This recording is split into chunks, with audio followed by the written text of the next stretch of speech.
welcome you all to our first roundtable. This is something a little different we're doing this month. I'm going to try it for a few months, I think, where we're going to invite a few of our consultants to join me and have a discussion about various digital marketing topics.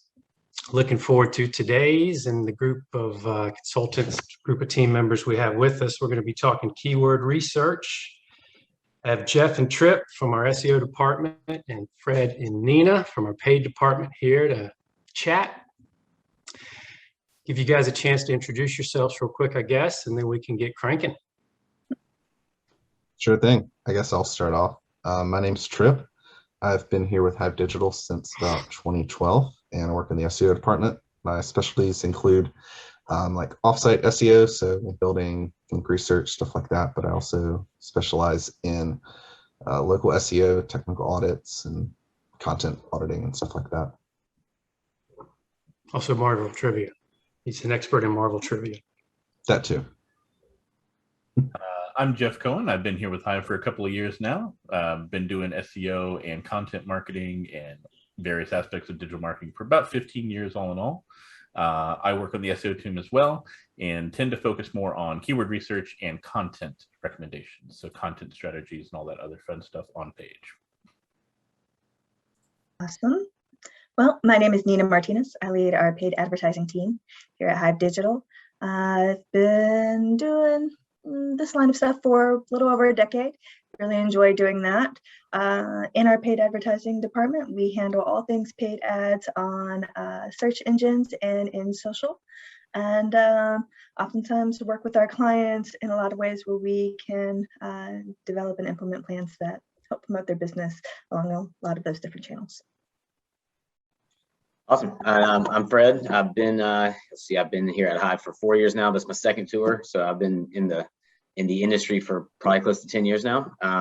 Work with a bunch of different kinds of clients, e-commerce, B2B, lead gen, all kinds of stuff. So and different size budgets as well. So we work with small and big, $500 budgets to $50,000 monthly budgets. So yeah, we do a lot. Yeah, and I should introduce myself. I am Sheffield Pulley, Director of Growth here. Mostly do stuff in the biz dev department, but do a little team building and things like this as well. So, all right, well, let's start with maybe the basics. What do y'all, and anyone can jump in here, obviously, what do y'all look for when you are doing keyword research? Keywords, Chef, we look for keywords. That's easy. Yeah, we look for words. All the best keywords that you're going to rank on page 1 for. No, I think, so I'll just jump in real quick, but I think it really is going to depend on the client and their audience for me. So, and when I say the client, like there's a lot of nuance in there that we could go on. I think everybody here could probably speak to a lot of different scenarios.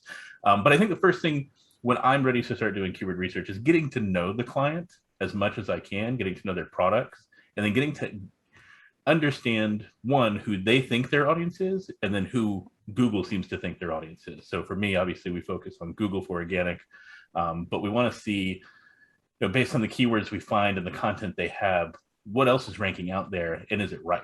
And then from there, it's a lot of different steps to kind of whittle that down and weed that down. But so I think first and foremost for me is relevancy, determining relevancy, and then looking for keywords that fit into that relevancy. Yeah, good call for, for a lot of the clients that we've had, there's a situation where, not every client has this unlimited or unrestricted budget. And so when we're thinking about keywords, we're trying to figure out, okay, well, which audience are we trying to reach? And what makes the most sense in terms of budget allocation with respect to their goals. So if they have a goal of reaching a lot of traffic, if they're looking for, hyper targeted audience, and trying to put their money in that place. And so using a lot of the tools that are out there for keyword research, it gives us an opportunity to say, okay, well, this is the potential that these group of terms have. And this is the type of return we may be able to expect based on that data and putting those budget in those places. So there's a lot of different things that can be found in, keyword research, but primarily what a lot of times we find ourselves doing is trying to find where's the biggest bang for the buck. So. And I also do find that a lot of times in the onboarding process, a client may have an idea of what keywords that they want to rank for, but really getting the idea of what those keyword buckets are, because one keyword may be important, but one page may rank for, 100 different keywords, and we shouldn't just hyper focus on one. We should definitely make sure that we're kind of giving like a more broad focus on, what are the keyword topics that this page ranks for, because we definitely don't want to ignore, something that might be a higher converting term as opposed to a more generic term. Yeah, I mean, I think, I think relevancy and having the right coverage is so huge. But even if, for me, when I'm building out a campaign, like I go all the way back to as simple as branded and non-branded, and then kind of, let's start with these buckets and go from there. So that's something pretty simple that always kind of helps me, because you're going to learn a lot too about branded and non-branded as far as cost and how much you can work into your account. So that gives you a lot of initial direction, I think. But yeah, relevancy and coverage is so key. I think another element too, we're talking a little bit about campaigns and, covering or, coverage and what we can do in that way. And then, we've noted here that there's like a lot of opportunity to use these tools for SEO, and there's a lot of opportunities to use it for paid. But there's a lot of opportunities too where it works for both worlds, right? SEO doesn't have a lot of the data flowing that used to, at one time be present, where you can kind of pull in search query data and see what that type of on-site engagement looks like for search query data. And paid, it gives us an opportunity to kind of look at that, see what's kind of expected in some rounds, and then kind of envelop that into our strategy where we can support, SEO initiatives and provide them the insight that they may not have anymore. And so there's a lot of ways in using these tools where, it can help influence strategy later on down the road that complements both channels. So lots of promise. Yeah, no, that's a good point. So that's one thing, if you're the type of business who's able to utilize both organic and paid together, not only from a research perspective, but from a learning perspective, being able to test things out in paid is a huge benefit to SEO. Like, as somebody who's been in-house and done both, I can tell you, like, SEO is slow moving, right? So when we make a change on a page, like, it's going to be a minute before Google starts to recognize that, or we see any movement in ranking, or we see what pans out from that. Whereas if we say, hey, you're willing to have a test budget where we can spend a little chunk of your change to test some messaging or see which version of keywords, might resonate better and get more engagement through paid ads, and we can take those learnings and apply them to the on-page stuff we're doing for SEO as well. So that's also like a huge benefit where, not just the tools, the keyword research tools, but using the platform of paid search as a tool for SEO learnings is a way to do it as well. And since we're talking about tools, if we kind of broaden the definition of what keyword research tool is and start thinking about it, not just like the tools we would use before we implement a campaign, but the tools that exist where we can kind of evaluate the data afterwards.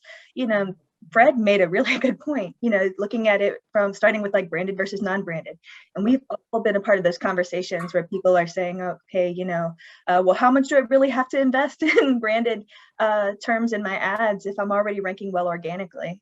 And Fred's strategy of making sure that you have coverage in both, so very important. And there's tools in a lot of these platforms that will allow you to be able to see and kind of prove the value of having branded campaigns enabled alongside non-branded. And those type of research tools, I think can provide very valuable insight. Speaking of tools, what are some of the tools you all utilize or platforms you all utilize typically when you're doing keyword research? Google Ads has its own set of tools. A lot of these platforms have them kind of built in or constructed within their platform. I think those are awesome. It kind of gives you insight into, not only search volume, but how that channel anticipates performance. So using their research planner tools, I think is, one of the ideal places to pull data. Yeah, I would also say, like, just Google's suite of tools is definitely the first thing that I go to. So Google Search Console, Google Analytics, even though you don't get keyword data from Google Analytics, it's still valuable to know where the traffic is heading. But Google Search Console, you can see where position is, see where impressions are. So maybe you have good position, you have high impression, but you don't have clicks. Maybe there's something that needs to be done there in terms of, you know, what keyword do you have in your title tag, or maybe your meta description needs to be reworked. And then I guess the other Google property that I utilize is Google Trends, because you can see emerging trends that, you know, or seasonal trends of particular keywords. You can see keyword variants. You can see, you know, the geos where those keywords might be more popular. It's not so accurate for like local SEO, but it's definitely great for, you know, your more national brands, you know, larger industries and stuff like that. I think a great starting point is kind of with the OG keyword research tool, and that's the client. You know, asking the client, they even if they don't have a great understanding of what we're going to do on the digital side, they do know their business better than we know it, more than likely. And so, you know, they'll know the terms, random terms that we wouldn't think of. So even coming up with a preliminary list of keywords, they'll fill in a lot of gaps that really help complete that coverage that I was referring to earlier. So yeah, going to the client first, and you know, a lot of times when you ask them a question, they'll give you as many words as you want. They'll keep going. So, that's a great resource though. Yeah, no, I do like that actually, and I've been trying to do that more and more, especially with topics that I'm not super familiar with for clients. But yeah, leveraging those in-house subject matter experts and getting them to do, you know, what's your jargon? Like, how would you guys talk about it? Even if it seems obscure, like it gives us a starting point to say, you know, you may say it this way, more people are searching for it this way, but you gave us that seed to keep doing that digging. Yeah, no, that's an excellent point. I also am a big fan of the Google stuff. I mean, you know, with any keyword tool, I will preface, like, you have to take everything with a grain of salt, volume, frequency, all those numbers they give you. But if you kind of stay within platform, I also like SEMrush. I think SEMrush is a pretty good platform. Like if I'm looking at any of the third-party stuff, I tend to stick with them.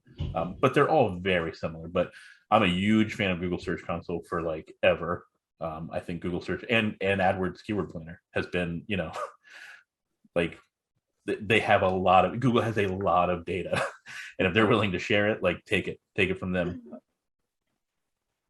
That's for sure. There's a lot of really great third-party tools that are out there. You know, you're mentioning SEMrush. There's tools that can help kind of expedite the process and kind of pulling a lot of these terms together, and then the different kind of phrase matches, which tend to be important for like paid efforts. So when you're thinking like, you know, some of those supplemental tools like Jumbo Keyword, I'm not even sure what the correct pronunciation is, Souvle or Souv, you know, lots of cool tools out there that can help find not only volume, but help, you know, find additional or related terms, or, you know, just help kind of simplify the process by which you kind of, what is the term that they use? Multiply lists across each other, right? Just to save time. So lots of cool tools out there that relate to keyword research. I will say another good thing that I find, you know, again, if you're looking for something that's a little more niche, or even something that's really popular actually, but like just doing a Google search, seeing what Google suggests or autofills, or people also ask, like all of those spots, you know, that's Google saying, we've seen this happen enough that we want to tell you to try to look that way already. So again, there has to be, even though they might not put a number, or you might take that keyword and drop it in another tool and it might show low search volume, like it was enough volume that Google thinks you should do that search next. So like it has some worth to it. And especially people also ask. I love getting people also ask lists put together. You can get plugins for sheets and things like that that'll just pull them all at once. You know, there's a lot of community resource tools out there as well to plug into Sheets and Excel that will help you gather this kind of information. Yeah, We'll say, one of the things I love the most about Souvle, like, the auto suggest being important, but about that particular tool, you know, you put in your keyword or search term that you're starting with in the search bar, and it tells you what the top auto suggests are across like a lot of different platforms. We're talking like YouTube, Bing, Yahoo, Answers, Wikipedia, Amazon, like all of those different lists. The auto suggest stuff, super cool, super helpful. I'll also say, on to that point about like the people also ask, there's a tool called Answer the Public, which gives like a pretty cool visualization where it gives like the who, when, why, how, will, which, what, like those variations of the questions in a more easily digestible format than clicking through Google search results, or it might be, I think it looks pretty. So I like that one a lot too. So when you're in these tools or in the Google suite of tools, what type of actionable insights are you looking for? Beyond the research itself, what are you hoping to gain from it? Some of these tools have like a really interesting metric where they talk about the difficulty to compete for said term, right? So you get a good idea, not only the search volume that might be around it and what typical costs are, but how aggressive competitors are for said term. I think that does a really good job of helping kind of set expectations, you know, starting out or kind of giving you a moment to reconsider or adjust your strategy before going in and diving in. And it just sets up where, you know, having that smarter set of data to start with can help you have stronger results with, you know, whatever initiative you may be launching. That I think is very helpful. yeah, I would especially say when you use the third-party tools, you could see what like competitors are ranking for. So it can kind of give the client an idea, okay, there's like 20 other people that are in this space that are competing with the same keyword. A lot of those tools can show both organic and paid. So, and you can have a completely different set of competitors that are showing up in paid because they may not show up in organic, but like we were saying earlier, you can use paid to kind of test the waters, you know, where, you know, SEO might take, you know, several weeks or a couple months to, you know, have some movement. Paid, you know, you get kind of that instant gratification, you know, as long as everything's set up right. Yeah, the competitive metric, and they just tell you too in Google, like high, medium, low, which is really nice. But yeah, I mean, I'm just trying to get an idea of the landscape and trying to come up with your own projections, because kind of to one of Jeff's older points, yeah, you don't always trust some of the stuff you get out of these preview tools when it comes down to projected volumes or projected conversions. Yeah, Google's not going to tell me what a projected conversion is. I don't believe that. So, but volume and like, you know, just knowing whether or not there is traffic to go for, because, you know, you can come up with anything. If there's not enough volume, you're not going to be able to show up for it. So it's just going to be a waste of time. So that's probably the biggest thing. But, you know, to go along with projections, other ideas is something that I always look for when I'm looking at these tools or doing any kind of research. You know, not just trying to get an idea of this set that I'm looking at right now, but maybe other ideas, holes that we've missed, or you know, just if we could widen our coverage or maybe, you know, specify our coverage, something like that. So other ideas and projections are pretty much the two things I want to glean out of that. Yeah, I think for me, I mean, a big piece of it. So, you know, when I'm starting up a project, I really like to start with what we call a gap analysis, which is, you know, how do you rank against everyone else that's sort of out there? And so one of the things I look for early on is, you know, for any onboarding process, you tend to ask a client, like, who do you think your top 4 or 5 competitors are? And they'll give you a list, and they're probably, you know, people very much in their wheelhouse that they would consider a direct business competitor, but that is not always the case online, right? So like, they may know that, you know, I sell shoes, shoe store B is also selling shoes, and they're my competitor. Shoe store B may or may not even be on the map in Google search results. So like, one of the things SEMrush will do is it will tell you like who's ranking around your client, you know, any domain, but you can plug a domain in. You might find, you know, it's other shoe stores. You may find that it's Wikipedia articles. You may find that it's college essays about shoes. And so I think that's a good way to first kind of say like, hey, you know, you thought it was these 5, but really it's 2 of those ones you mentioned. Also this site, which does nothing but shoe reviews, NerdWallet for some reason, and Wikipedia. And those are who we're going to look at. And so, you know, that kind of gives me the sort of the guardrails to then say, okay, now I'm going to gather all the keywords from these different domains and look for the themes that match across, and who's really my competitor, and what themes are we missing? Do we have themes that don't apply? Are we ranking for frivolous keywords? So that's one of the things I like to do is, you know, from an organic perspective, because I'm, like I said, I tend to be content focused, is the site that we're currently working with in line with the goal that we had? Because sometimes you'll have people, you know, maybe years ago they were told a blog is a good idea, and so they wrote articles about anything and everything under the sun, and they're ranked for a lot of frivolous terms that don't actually drive business. Tools like SEMrush will help me see that, or even Search Console, you know, going into Google Search Console and being like, you know, you guys you're ranking for Disney World trips because you wrote an article about the best shoes to wear when you go to Disney World, but you talked more about the theme park than the shoes. We don't want to rank for Disney World. Let's reconfigure our content and bring the focus back in. So again, for me, it kind of comes down to my actionable insights are, you know, where can I focus and get that relevancy and get those themes that need to be on the site to rank for their business goals. That's great. I think another thing that's really helpful with these tools, you know, is being able to look at terms with a little bit more specificity. You know, we have where, you know, let's say that the term is, you know, we're looking at a particular type of shoe, right? Using Jeff's analogy here, and we're saying, okay, we're looking for this particular type of shoe, and maybe it's walking shoes, right? And you know, all the clients who are, you know, or the client that we have is saying, okay, yeah, we definitely want to rank for walking shoe, or we would definitely want to serve ads for this, or you know, maybe it's a particular brand shoe.